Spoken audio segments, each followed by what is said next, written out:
అల్లూరు సీతారామరాజు జిల్లా రంపచోడవరం పోలవరం గోవిందగిరిపై తిరుమల తిరుపతి దేవస్థానం వారు నిర్వహిస్తున్న శ్రీ వెంకటేశ్వర స్వామివారి దివ్యక్షేత్రంలో వైకుంఠ ఏకాదశి సందర్భంగా భక్తులకు స్వామివారు ఉత్తర ద్వార దర్శనం ఇస్తారు. ప్రతి నెల 2వ శనివారం వచ్చే తిరుమల శ్రీవారి లడ్డూ ప్రసాదం శుక్రవారం భక్తులకు విక్రయించేందుకు సిద్ధం చేశారు.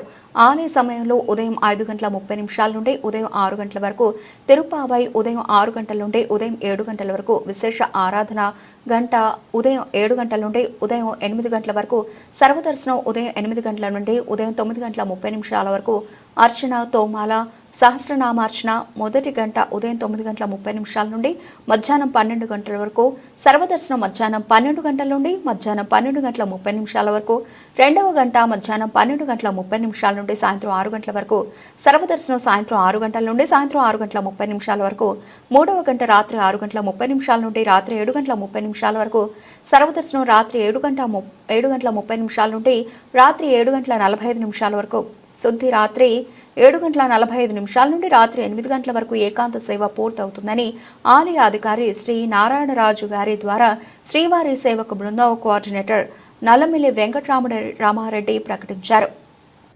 శ్రీ వెంకటేశ్వర స్వామివారి దివ్యక్షేత్రంలో వైకుంఠ ఏకాదశి కార్యక్రమంలో చాలా అద్భుతంగా జరుగుతున్నవి.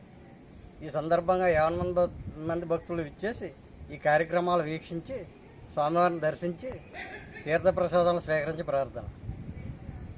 వైకుంఠ ఏకాదశి సందర్భంగా ఆ రోజు జరిగే కార్యక్రమంలో శుక్రవారం అంటే 10/1/2025 ఆ రోజు శుక్రవారం పడింది. శుక్రవారం అభిషేకం కూడా ఉదయం ప్రారంభమవుతుందండి. శుక్రవారం ఉదయం 4 గంటల నుంచి 4 గంటల వరకు తిరుప్పావై సేవ, ఉదయం 4:30 నుండి ఉదయం 5 గంటల వరకు విశేష ఆరాధన, మొదటి గంట నైవేద్యం అండి. ఉదయం 5 గంటల నుండి ఉదయం 5:30 వరకు శుక్రవారం అభిషేకం, ఉదయం 5:30 నుండి 7 గంటల వరకు శుద్ధి సమర్పణ, ఉదయం 7 గంటల నుండి ఉదయం 7:30 వరకు అర్చన, తోమాల, రెండవ గంట నైవేద్యం. ఉదయం 7:30 నుండి సాయంత్రం 5 గంటల వరకు సర్వదర్శనం, భక్తులకు స్వామివారు వైకుంఠ ద్వార దర్శనం ఇస్తారు. సాయంత్రం 5 గంటల నుండి సాయంత్రం 6 గంటల వరకు శుద్ధి, మూడవ గంట రాత్రి 6 గంటల నుండి రాత్రి 7:30 వరకు సర్వదర్శనం, రాత్రి 7:30 నుండి 7:45 వరకు శుద్ధి కార్యక్రమం, రాత్రి 7:45 నుండి 8 గంటల వరకు ఏకాంత సేవ జరుగుతుంది. ఏకాంత సేవతో సేవా కార్యక్రమాలన్నీ పూర్తవుతాయి. ఈ సందర్భంగా భక్తులందరూ ఈ కార్యక్రమాలన్నింటిలో పాల్గొని స్వామివారి కృపా కటాక్షములకు పాత్రలు కాగలరని కోరుకుంటున్నాం. అలాగే మన శ్రీవారి సేవకులు అందించే సేవా కార్యక్రమంలో మీరు కూడా పాల్పంచుకోవాలని కోరుకుంటున్నాం. అన్నదానం మధ్యాహ్నం 12 గంటలకు అన్నదాన కార్యక్రమం ఉంటుంది.